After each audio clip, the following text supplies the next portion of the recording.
Assalamualaikum warahmatullahi wabarakatuh. Bagaimana kabar kalian hari ini? Di video kali ini, aku akan menceritakan kejadian-kejadian yang nyata di dunia ini, di mana kita mengenang sebuah kasus yang menyayat hati dan pernah terjadi. Seorang wanita bernama Eno Fariha yang jasadnya ditemukan dalam kondisi cukup mengenaskan di sebuah mesnya yang bertepatan di Desa Jatimulia, Kecamatan Kosambi, Kabupaten Tangerang. Jasad tersebut terbunuh dengan sebuah cangkul yang menancap di sebuah alat sensitifnya dan tembus sampai ke rongga bagian tubuhnya dengan kondisi yang cukup mengenaskan. Mungkin banyak dari kalian yang udah gak sabar lagi buat dengeri kasusnya. Langsung aja kita masuk ke kasus dan ceritanya. Tetap di Rangkuman Kisah Nyata.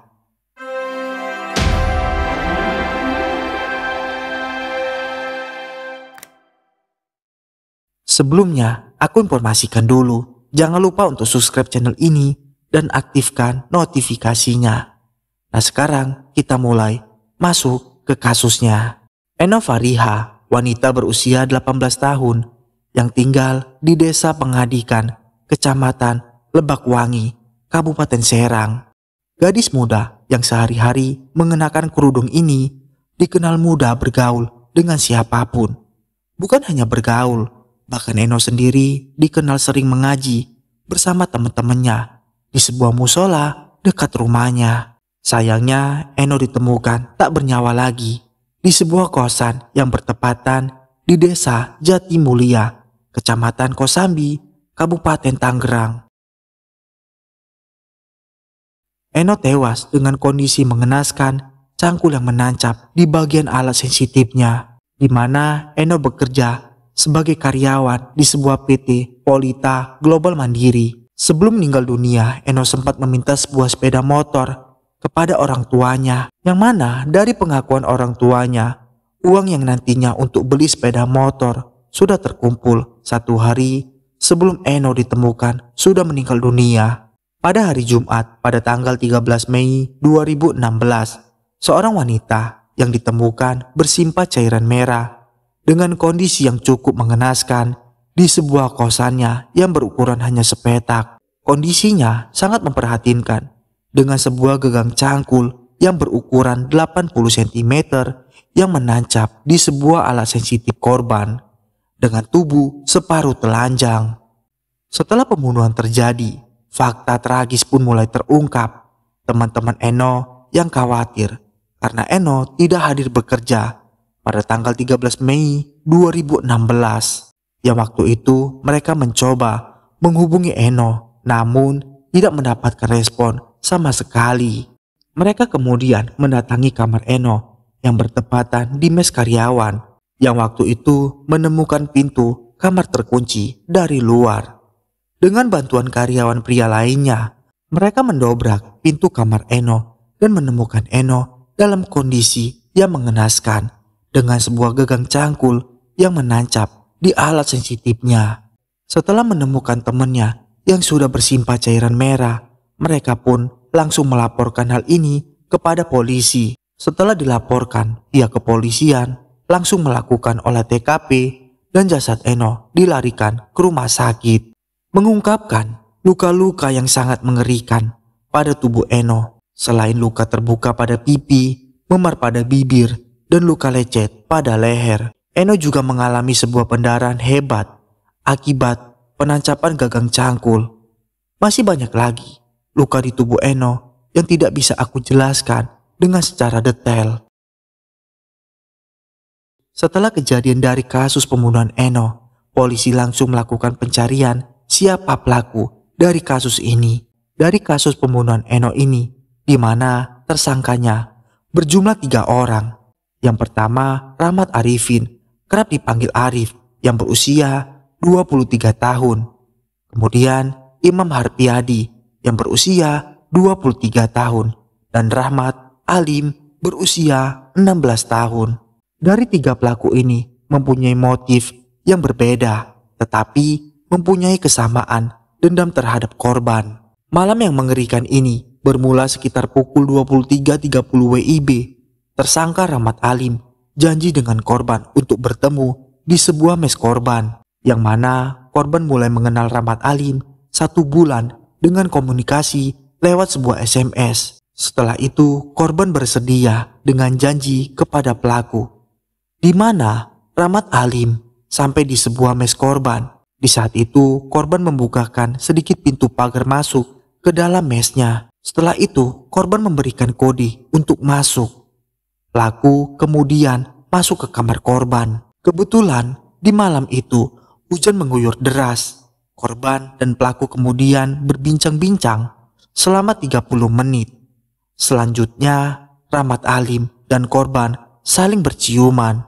Yang saat itu pelaku ingin menyetubuhi korban. Namun ajakan tersebut ditolak mentah-mentah oleh korban karena korban takut hamil. Karena kesal ajakan persetubuhan ditolak mentah-mentah oleh korban, Rahmat Alim kemudian keluar pintu gerbang dan merokok di sebuah pinggir jalan. Setelah habis 2 batang, muncullah pelaku Arif yang baru keluar dari mes pria. Arif yang saat itu langsung bertanya kepada Rahmat Alim, "Apa tujuan kamu datang ke sini?" Rahmat Alim mengatakan baru bertemu dengan seorang wanita yang bernama Indah. Indah yang dimaksud sebenarnya adalah Eno, sebab ketika berkenalan, Eno mengaku bernama Indah. Merasa tidak kenal dengan nama Indah, Arif kemudian bertanya, "Indah siapa?" Rahmat Alim kemudian menjelaskan ciri-ciri perempuan yang tinggal di kamar paling ujung, yang saat itu Arif yakin perempuan yang dimaksud Rahmat Alim adalah Eno. Arif mengatakan kalau cewek putih yang ada di kamar pojok namanya adalah Eno. Saat Arif dan Rahmat Alim berdebat, muncullah Imam Hapriyadi lewat dengan sepeda motornya. Karena kenal dengan Arif, Imam berhenti dan bertanya, "Apa yang kalian berdebatkan?" Yang saat itu Arif menyebut nama Eno, sebab dia kenal dengan perempuan itu. Bahkan dia beberapa kali mengirim pesan pendek kepada Eno, tapi tidak pernah dibalas sama sekali. Arif akhirnya mengajak Rahmat Alim kembali ke mes putri untuk memastikan perempuan yang dia maksud adalah Eno. Pada saat itu Rahmat Alim pun setuju. Imam tertarik untuk ikut. Mereka bertiga masuk ke sebuah mes putri karena pintu gerbang masih terbuka. Pintu kamar Eno juga tidak dikunci. Yang melihat kamar Eno tidak dikunci, mereka bertiga pun langsung mendorong kamar pintu Eno. Saat pintu didorong, Eno terlihat tengah berbaring di sebuah tempat tidur yang waktu itu membuat mereka menjadi kejam kepada korban. Tanpa ada yang memberi komando, Imam langsung membekap wajah Eno dengan sebuah bantal, sedangkan Arif memegang kaki gadis itu. Arif kemudian yang meminta kepada Rahmat Alim mengambil sebuah pisau dapur, yang mana Rahmat Alim setuju, tapi tidak menemukan barang tersebut. Rahmat Alim akhirnya keluar dari mes dan menemukan sebuah cangkul di sebuah rumah seorang penduduk yang tinggal tak jauh dari mes tersebut, yang mana ia mengambil dan kembali ke mes tersebut. Saat Rahmat Alim keluar kamar, Arif kemudian memperkosa Eno, sedangkan Imam tetap membekap wajah korban dengan sebuah bantal. Tidak beberapa lama, Rahmat Alim datang membawa sebuah cangkul. Benda itulah yang digunakan Rahmat Alim dan Arif secara bergantian untuk membunuh korban dengan cara dimasukkan ke dalam bagian alat sensitif korban. Yang saat itu sungguh kejam sekali pria bertiga ini, yang mana dari yang dilakukan mereka bertiga membuat korban tidak bernyawa dan mengeluarkan cairan merah yang berlinang di sebuah lantai. Sungguh miris sekali mereka bertiga ini melakukan tindakan seperti ini kepada korban. Setelah Eno tidak bergerak, Arif mengambil sebuah kain untuk menutupi tubuh korban. Satu di antara mereka mengambil telepon seluler milik Eno. Mereka meninggalkan tempat kejadian tersebut, tidak lupa menggebok kamar Eno dari luar. 3 hari setelah kejadian itu, polisi menangkap mereka di tempat berbeda. Polisi berhasil mencium jejak tersangka setelah melacak sinyal telepon seluler milik Eno. Setelah sudah melakukan penyelidikan dan masuklah ke sebuah pengadilan untuk diadili atas tindakan keji yang mereka lakukan. Proses hukum berjalan cukup cepat dan mendapatkan perhatian besar dari masyarakat.